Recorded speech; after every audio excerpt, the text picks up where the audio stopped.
Hey, what's up, DIYers? Mike Borders with the Mike Borders channel. Thank you for watching. We're talking American flags today, or any other flag. We're going to show you how to get the creases or indents out of that flag, and we're using a steamer today. We're not going to waste your time. We're going to show you the steamer and about 30 seconds to a minute tops of steaming. Let's get started. All right, DIYers, here it is. It's a high life steamer, and clicking on that, basically here's the information, and we will show you what it looks like in real life and in use. All right, DIYers, this is the steamer we are using, nothing fancy.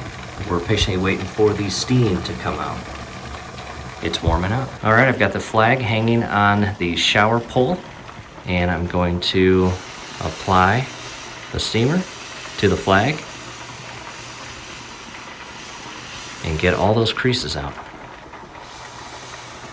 And this will probably take 5 to 10 minutes, but you want it to look good. It's all about presentation.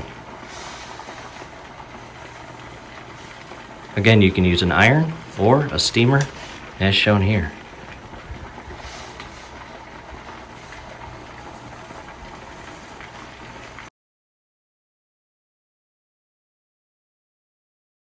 All right, DIYers, we are outside, and this is the Old Glory flagpole, and it is an extremely friendly DIY install.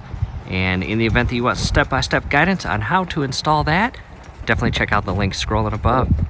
We appreciate it, and we thank you for watching. Do us a favor, below the video, you'll see that thumbs up icon. Click on that, like the video, subscribe to the channel. Definitely ring your YouTube bell. That would be very helpful to us. We would really appreciate it. Thanks again for watching.